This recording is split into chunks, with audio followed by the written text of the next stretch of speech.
Você sabia que o litoral do Brasil esconde monumentos que são milhares de anos mais antigos que as pirâmides do Egito? Ao longo da nossa costa, com epicentro em Santa Catarina, erguem-se montanhas artificiais colossais feitas de conchas e ossos, conhecidas como sambaques. A arqueologia oficial insiste em chamá-los de lixões pré-históricos, mas o conteúdo dessas estruturas conta uma história muito mais assustadora e proibida. Essas estruturas não são amontoados aleatórios de restos de comida deixados por nômades. São complexos monumentos funerários, alguns atingindo alturas de 30 metros, o equivalente a um prédio moderno de 10 andares. Para erguer algo dessa magnitude usando apenas cestos de conchas, seria necessário um esforço coordenado de séculos, sugerindo uma civilização organizada e hierarquizada que a história nega ter existido aqui.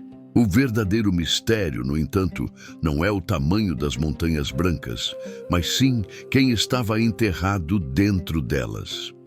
Desde o final do século XIX, jornais locais de Santa Catarina e relatórios de naturalistas mencionam a descoberta frequente de ossadas humanas, com dimensões que desafiam a biologia padrão. Não estamos falando apenas de pessoas altas, mas de esqueletos que mediam entre 2,5 e 3 metros de altura. Esses achados, muitas vezes feitos por agricultores, arando a terra ou durante a abertura de estradas, descrevem fêmures tão longos que, quando colocados ao lado da perna de um homem adulto contemporâneo, ultrapassavam a linha da cintura.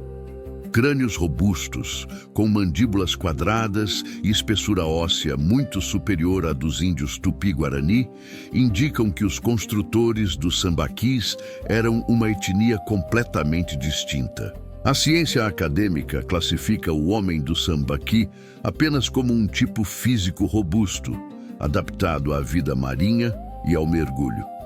Mas essa explicação ignora convenientemente os relatos persistentes de gigantismo que permeiam a história do sul do Brasil. Por que tantos relatos de esqueletos gigantes foram varridos para debaixo do tapete, classificados como anomalias estatísticas, e depois desapareceram dos registros? Existe uma teoria da conspiração persistente de que instituições internacionais, como o famoso Instituto Smithsonian dos Iowa, estiveram no Brasil nas primeiras décadas do século XX e levaram embora os melhores e maiores espécimes para estudo. Curiosamente, esses ossos nunca mais foram vistos ou expostos, alimentando a ideia de um acobertamento deliberado da pré-história americana. O objetivo desse silenciamento seria proteger a teoria da evolução darwiniana e a narrativa da ocupação das Américas pelo Estreito de Bering, que não comportam a existência de uma raça de humanos gigantes no passado recente.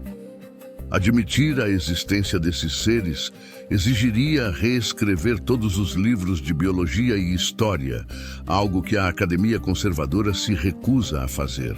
A Bíblia, no livro de Gênesis 6, fala sobre os Nefilim, gigantes que caminhavam sobre a terra nos tempos antigos. A coincidência é perturbadora. Os sambaques são as estruturas mais antigas do Brasil, datando de 5.000 a 8.000 anos atrás. Um período que muitos teóricos alinham com o mundo pré-diluviano ou com a dispersão imediata após uma grande catástrofe global. Em cidades litorâneas como Laguna e Jaguaruna, em Santa Catarina, o folclore local está repleto de histórias sobre índios gigantes que habitavam a região antes dos portugueses. Os moradores mais antigos contam que seus avós encontravam canelas gigantescas e crânios que serviam como capacetes. Para a população local, os gigantes não são lenda, são memória histórica. Um dos maiores sambaquis do mundo, o Figueirinha II, tinha dimensões colossais antes de ser destruído para a extração de calcário. O material dessas tumbas milenares foi moído e usado para pavimentar a estrada BR-101. Ironicamente, os carros hoje passam por cima dos ossos triturados de uma civilização perdida, cujos segredos viraram pó de estrada e cimento. Além da altura descomunal, alguns crânios encontrados nessas estruturas apresentam características anômalas, como a ausência da sutura sagital no topo da cabeça. Outros relatos não confirmados falam de duplas fileiras de dentes, uma característica recorrente em lendas de gigantes ao redor do mundo, da América do Norte à Patagônia, sugerindo uma linhagem genética específica. A conexão com a Patagônia é inevitável e reforça a teoria. Quando a expedição de Fernão de Magalhães passou pelo sul do continente, seus cronistas, como Pigafetta, descreveram encontros com os patagões, gigantes que faziam os marinheiros europeus parecerem crianças. Se existiam gigantes na Argentina, por que seria impossível que eles habitassem o litoral brasileiro, rico em recursos? O padre Alfredo Rohr, um dos arqueólogos mais respeitados que atuou no sul do Brasil, escavou dezenas de sítios e documentou meticulosamente os achados. Embora seus relatórios oficiais sejam cautelosos, anotações de campo e fotos de época mostram ossadas que desafiam a média de altura dos nativos sul-americanos, que raramente passava de 1,60 m. Um esqueleto de 2,5 é uma impossibilidade estatística. A ciência moderna tenta explicar o tamanho dos sambaquis como resultado de milhares de anos de acumulação lenta de lixo. Mas estudos recentes de estratigrafia mostram que eles foram construídos rapidamente e com propósito ritualístico definido. Havia uma intenção arquitetônica clara. Eles queriam ser vistos de longe, criando marcos geográficos brancos e brilhantes na costa. O silêncio sobre os gigantes brasileiros nos museus é ensurdecedor. Nas exposições, você verá pontas de flecha, colares de dentes de tubarão e zolitos, mas raramente verá os fêmures e tíbias expostos lado a lado com um esqueleto moderno para comparação direta de escala. A curadoria seleciona o que se encaixa na narrativa aceita e esconde o que gera perguntas incômodas. Estudos genéticos recentes, como os feitos no crânio de Luzia, já mostraram que a pré-história brasileira é muito mais complexa do que se pensava, com populações semelhantes aos aborígenes da Oceania.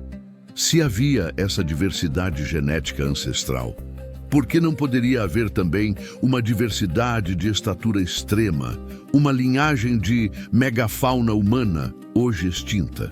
A teoria dos Nephilim ganha ainda mais força quando olhamos para a distribuição global dessas estruturas. Pirâmides, montes de terra, mounds nos Eutur e sambaquis no Brasil parecem fazer parte de uma cultura globalizada de construtores de monumentos funerários gigantescos que compartilhavam conhecimentos arquitetônicos antes de serem fragmentados pela subida dos oceanos. Outro ponto intrigante são os zolitos, esculturas de pedra polida em forma de animais encontradas dentro dos sambaquis. A perfeição técnica e a simetria dessas esculturas, feitas em pedra duríssima como diabásio, exigem uma habilidade e ferramentas que homens das cavernas, comedores de marisco, teoricamente não deveriam possuir. Era uma arte refinada de um povo superior. Alguns pesquisadores independentes sugerem que o gigantismo poderia ser resultado de uma dieta rica em proteínas marinhas e minerais, combinada com isolamento genético. Mas isso não explicaria o salto biológico de 1,60 para 2,50 ou 3 mm. A biologia humana tem limites. Para atingir tais alturas sem patologias ósseas, seria necessária uma genética fundamentalmente diferente.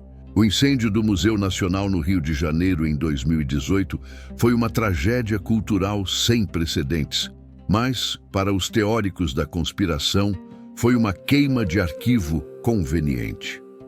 Disse que muitas das caixas contendo ossadas anômalas vindas do sul do Brasil estavam justamente nos depósitos que foram consumidos pelas chamas, apagando as provas físicas. Hoje, restam apenas as montanhas de conchas, silenciosas e cobertas pela vegetação densa da Mata Atlântica.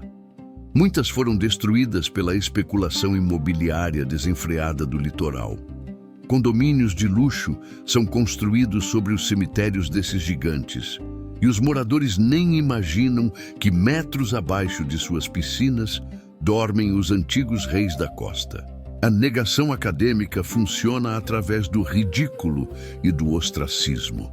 Qualquer pesquisador que mencione a palavra gigantes é imediatamente rotulado como pseudocientista. Isso cria um ambiente de medo onde arqueólogos sérios preferem não reportar anomalias de tamanho em suas escavações para não perderem suas carreiras, financiamentos ou credibilidade. Mas as fotos antigas em preto e branco, guardadas em arquivos de famílias catarinenses e paranaenses, mostram trabalhadores da construção civil posando ao lado de crânios que parecem imensos, comparados às suas próprias cabeças. Essas imagens são testemunhas mudas de uma realidade que foi higienizada dos livros de história oficiais. Se os gigantes dos sambaquis eram de fato uma realidade física, isso muda tudo o que sabemos sobre o passado do Brasil. Significa que nosso território foi palco de civilizações muito mais antigas, complexas e misteriosas do que as tribos nômades encontradas por Pedro Álvares Cabral em 1500. Significa que o Novo Mundo é, na verdade, muito velho, talvez o berço de humanidades que desapareceram. Talvez esses seres não fossem apenas índios grandes, mas os remanescentes de uma era heróica, os tais homens de renome citados nas mitologias antigas, que buscaram refúgio nas costas da América do Sul. A pergunta que não quer calar não é se eles existiram. As evidências documentais sugerem que sim, mas onde eles estão agora? Estão trancados em caixotes marcados como confidencial no subsolo de um museu estrangeiro? Estão triturados no asfalto das nossas rodovias litorâneas? Ou será que ainda existem câmaras funerárias intactas no coração dos poucos sambaquis preservados, esperando o dia em que a verdade será desenterrada? A tecnologia de radar de penetração no solo, GPR, poderia revelar essas câmaras hoje, se houvesse vontade política e científica para olhar. Enquanto a ciência oficial não tiver a coragem de investigar sem os preconceitos do século XIX, os sambaquis continuarão sendo ensinados como meros montes de lixo. Mas para quem tem olhos para ver além da vegetação, eles são as verdadeiras pirâmides do Atlântico Sul, monumentos brancos erguidos por mãos gigantescas. A descoberta da verdade sobre os gigantes de Santa Catarina é a peça que falta no quebra-cabeça da pré-história americana. E essa peça sugere que não fomos os primeiros donos desta terra e que aqueles que vieram antes de nós eram literalmente maiores do que a vida e a história permitiram contar. A próxima vez que você caminhar por uma praia no sul do Brasil e ver uma colina estranha perto do mar, pare e olhe com respeito. Você pode estar diante da tumba de um gigante cuja história foi roubada, mas cujos ossos ainda clamam por reconhecimento sob toneladas de conchas e o peso do nosso esquecimento.